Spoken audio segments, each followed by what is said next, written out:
Hello, so this is Cyber Estridia Talk Cafe, where we have conversations about cybersecurity, technology, artificial intelligence, and project management. This is our first episode, and it is Redefining Finance, how FinTech is changing the game in Africa. Our first guest is the CEO and the founder of Kobo Accountant Africa. So we have Mr. Ubong Ita. Welcome. Yeah, thank you. It's a pleasure to be here. Yeah.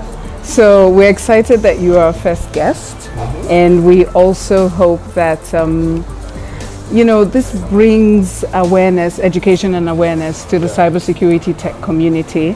We add the beautiful bubble tea, as you can see. We're having some wonderful drinks. So what is this? What did you serve us? What is this? I think this is a sweet nut latte. Okay. With a bit of chai. I think there's chai in it. Oh, wow. Yeah, and I'm having a chai lemongrass. So I'm being healthy here with mine. I'm also being healthy. Okay. That's good. Awesome. So let's just dive into it. Can you tell us more about Kobo Accountant Africa and what it's about? Okay. So I mean, every time I'm asked this question, there is a lot of answers and angles to the answer. But I think what I've settled for recently has been that Kobo Accountant is sort of an idea. Okay. It's not a product. It's an idea that can take many forms. But at the core of that idea is creating a sort of revolution in how people perceive and think finance. Okay. In Africa. So, I mean, one of the things that we've had sort of like a recurring model has been, that when we think finance, we think about payments. It's very narrowed out in Africa. Payments is just these very basic things. It's audit somewhere, it's accounting somewhere. And every time I say Kobo Accountant, I say blue ocean. What are we not exploring in finance? How can we develop finance in Africa to that point where it serves all the many needs that finance can serve? How can finance literally become a tool to accelerate Africa's growth, as against just being something that is designed a certain way? And that's really, if you look at what the social media revolution has done recently, it's created so many opportunities for people to create wealth, create value, exchange value, build value, interact on a very high level. I mean, today I wake up and I'm watching content from Kenya, I'm watching content from South Africa, and that's what I think finance should be in Africa. It should be beyond the basics, banking, payments, and all that. So Kobo Accountant serves to push that idea and close the gap and tell young professionals that there is more to finance than just what we see on the daily. Yeah. So I like, you talked about how you are making finance accessible to everyone and to the continent, right? So how are you using emerging technologies like AI? How are you cyber secure as well? How are you using technology and leveraging technology to achieve this? Yeah, so the Kobo Accountant started as a technology. Everything we do is basically technology. Yeah. I mean, the idea that you can, stay anywhere in Africa, work with anybody anywhere in the world. I mean, we have people we work with as far as Australia. Okay. We have our finance professionals in about 22 countries within Africa. We have our office in 3 locations right now: Nigeria, Kenya, and then here in Kigali. You don't do that without technology. So everything we do is technology first, basically. And I mean, with setting up as a technology company means that you have to be fully aligned with what's going on in the tech environment, right? I mean, today is AI, tomorrow it could be any other thing. But as an organization, we have set up to align fully with the technology of the day. And as you said, with technology comes the question, how cyber secure are you?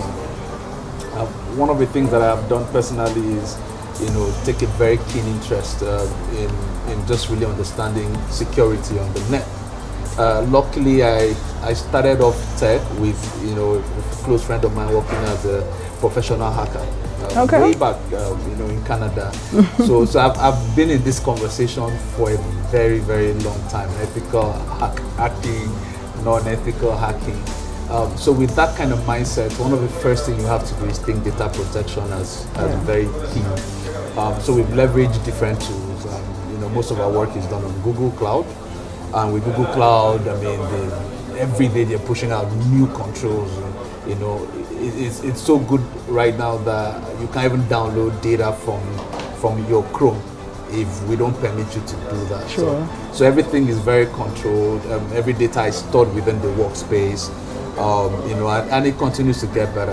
With cyber security, it's sort of something that you continue to learn. Every day. It's a daily thing. What you know yesterday, today is different, it's old, it's redundant, and all that stuff. Yeah, so it's been really that for us. But leveraging platforms like Google sort of puts you ahead when it comes to security. Yeah, with your work too. Awesome. Because you said you're registered in Nigeria, in Rwanda, Kenya. You have vendors all around the world. How do you deal with management? Because I cannot understand. You have to do with time management. You have to use technology that, of course, we know that we have unique challenges in Africa, especially using and leveraging technology. Can you talk about one thing that you've overcome or you're working on, or challenges that you're having with that? Okay, one of the critical challenges I noticed with tech in Africa, just in a very generic tone, is just not having localized solutions, right?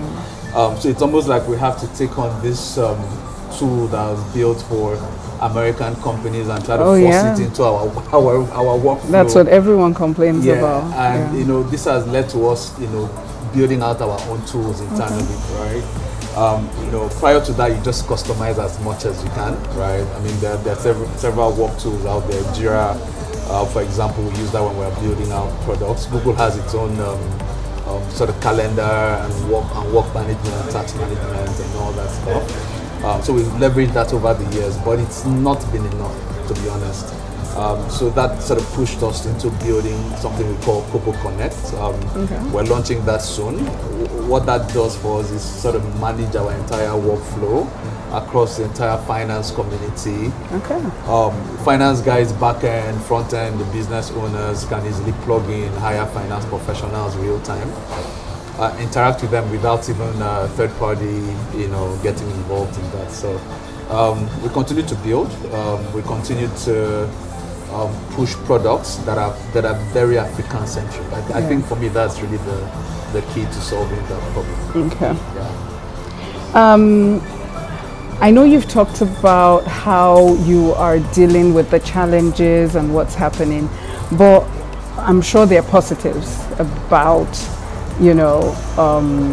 startups and businesses leveraging technology within the continent. Can you tell us one thing that we've done right, especially because we're in Rwanda right now? What has Rwanda done right to help with all this?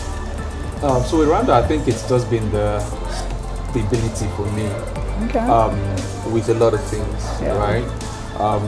Working with the government here is much easier, getting approvals, getting things done. There's just that openness to engaging and making things happen. For me, that's been very critical, and it tells. That's why a lot of companies are HQing here. They're HQing here. And, also with the infrastructure, the lights, internet is pretty solid here compared to a lot of other places. And just the ease of navigating and moving around town. It's a seamless city, to be honest, compared to Lagos or Nairobi. Well, I love Lagos. I love Nairobi. However, Rwanda, Kigali has its own feel that we love, and that's one of the reasons Cyber Australia set up here. However, we're also in all those places because our key goal is education and awareness technology, cybersecurity, artificial emerging technologies within the continent. There's a lot of beautiful things being done, just like what Kobo Accountant and Kobo Connect is doing. So we really do love the resources that we get here in Kigali, the beautiful city of Kigali and Rwanda.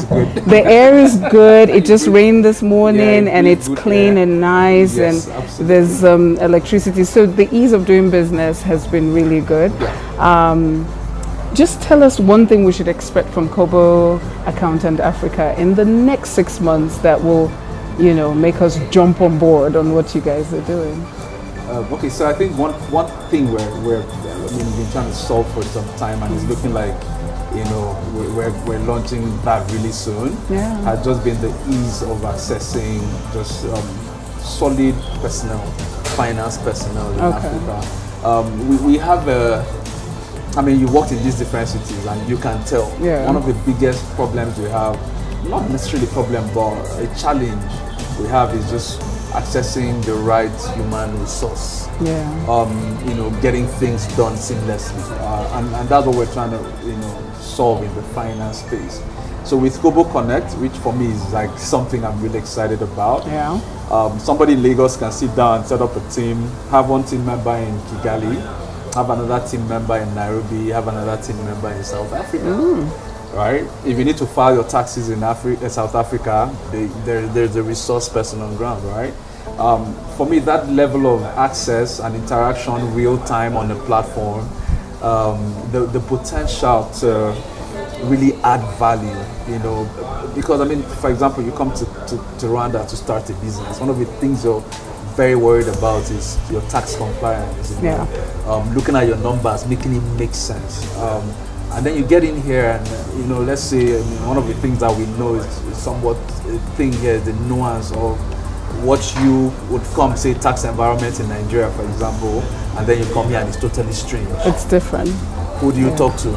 How do you talk to anybody? And some of these things, you want to know them even before you come to Rwanda, especially small and medium businesses that don't have a lot of resources. For research and all that's true. So you get on the platform, you set up your finance team, and what gets done immediately. So for me, I'm really excited about that. About what that is going to do. I think what I'm very excited about is that we're building tools and building products for the continent. Absolutely. Our challenges are different, our environment is different, local content is different.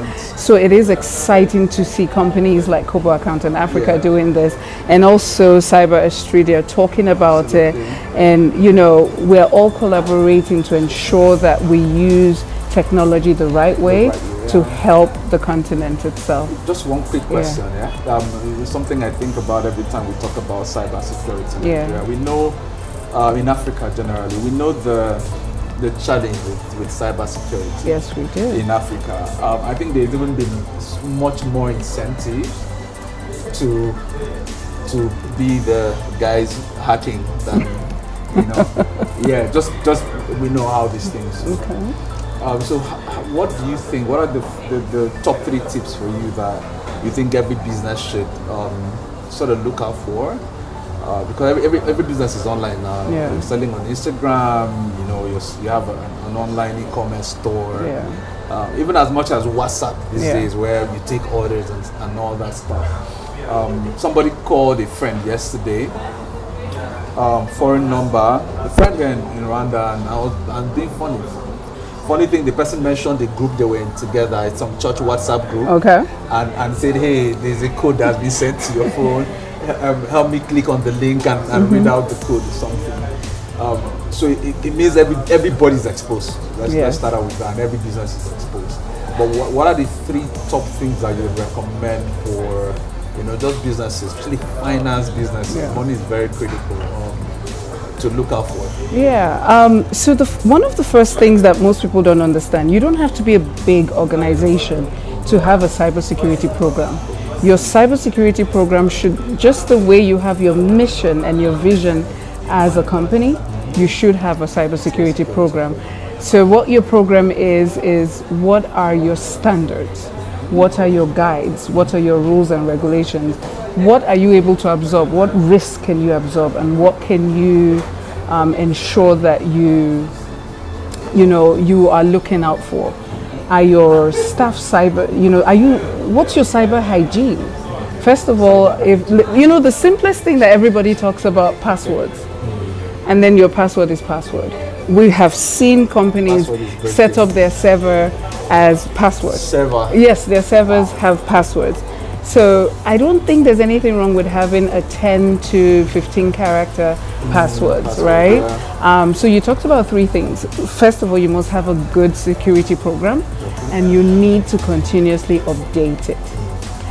You can, of course, you can work with little, just like how Kobo Accountant Africa is helping small and medium businesses. There are organizations like Cyber Australia helping small and medium businesses just to, they don't have all the resources. So we're helping them to make sure that they have a good cybersecurity program. Another thing is to always stay abreast of what is happening. If you do not initiate the conversation, just know that it's not safe for you. Are you the one that initiated the call? No. So why is someone calling you to tell you that your account has been cancelled? You need to give them your password and things. Please go straight to the bank. Go to who you're doing business with, right? The statement where they say trust but verify. Can we all trust but verify everything? So thank you for asking that question, because most people are always wondering, what do I do? I'm a small mom and pop shop. What do I do?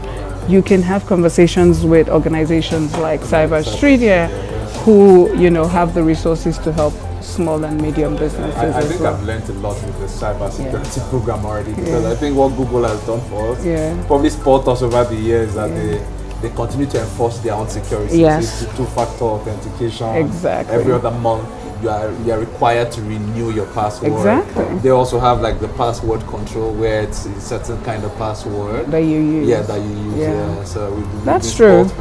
That's true. And I know sometimes it might feel frustrating when they're like, set up your 2FA, set up your multi-factor authentication, or they'll tell you, someone logged in Australia, and it is, and you're like, it's me. Can you just allow me? But you know what? Those things are helping the companies and helping organizations. I just thought about this. So one of them days, Christmas, probably 2018. Yeah. If I can remember. So I wake up on a Sunday morning and I notice my window. Somebody has shifted it or whatever, and I've taken my tab. Sunday, I'm sitting in the house and then I get an email. Okay. Somebody has just changed the password, confirmed that it's you. Now I don't know, the tab has gone missing. This is on my phone. And I'm like, who is trying to change my password? And I change it back. I get it again and I change it back. Like the person is changing the password, I'm changing it back on my end. Immediately I go to the sitting room, I notice the window, I notice this, what happened. It became a war of password. Who can change password? The fastest. Exactly. So as these guys are changing and I'm changing, and I got to stop and I was like, okay, let me do this. Once I change it, I quickly go change the OTP verification system to my phone number, because I think it was going to the email. That's how they could do whatever they were doing. And it was a 2 hours menace of me, like everybody around me wouldn't have understood what was going on. I was protecting my bank account. Imagine how much I could have lost if I didn't wake up to the notification of my phone. Ridiculous. So you see, one thing we all do is that we understand physical security. Exactly. You lock your doors, you ensure you have like cameras, you have CCTV. What happens to your virtual presence? You have to be secure online. If your identity is stolen, you're done. It's your business, your family, and that's one thing we talk about. We also have a program for families, because families have to have a cyber security program as well. There are AI tools now that can mimic your voice. There are AI tools that can mimic your face and your features and stuff. So while they're good and we're using them in good ways, they can also be used by wrong, the bad actors and stuff on our families and our loved ones and our businesses. So we all need to know about this and know how to solve these issues as well. It's really So I really want to thank you. Thank this you. has been fantastic having this conversation with you. I hope to see more of Kobo Accountant Africa, and I hope to see you in another episode telling us how Kobo Accountant Connect has revolutionized Africa itself. Absolutely, and I'm really happy with, just having this. As I said, I've been to a lot of cybersecurity conferences, especially around finance, but I think there is need to sort of really break down that information to bits and pieces and really get people at a certain level to understand how incredibly important it is to have a cybersecurity framework. I don't have a cybersecurity program. As I say, Google has sort of spoiled me for it over the years, where backend there's always a need to prompt to stop sharing or control how files are moved within the organization. But I think at an individual level, a lot of people do not really appreciate how critical it is. Right? My average password that I use now it's almost, don't say that here. It feels hashed. Don't say that here. It feels hashed. I'm not going to say, but it feels hashed. Okay. If you see my password, it looks like something from Mars. All right. And that's because over the years, Google has sort of taught me to create passwords a certain way. Exactly. 15 character long, sometimes they go 25 to be honest. I have ridiculously long passwords. Very long. And people on my team was like, it's not that serious. I'm like, no, but it is serious. It's actually serious. It is serious because until it happens, you don't know how it is. So I feel like there is need for more engagement. So this is now my own charge to you, right? I think it's very important. The content has to go out there, the engagement has to happen. Well, you just said that you do not have a cybersecurity program. Exactly. So let us discuss this here, that Cyber Australia and Kobo Accountant Africa are going to sit down and set up a cyber security program for your organization. And guess what? That happens, it then can be pushed to a lot of other people. So that's what we need to do and work on that. So thank you very much, and this has been a fantastic conversation. I hope we're looking at the camera. I think so. I think we're just having it. And then I didn't even have any, so let me have some tea here, some bubble tea. Oh, this is so good. This is really good. Like the African tea. The milk, the chai, the color, the bubble tea just busts in your mouth. Oh, wow. Okay. So thank you. And we've come to the end of this episode. I'm happy we're able to do this in a take. Fantastic. Yes. Fantastic. All right.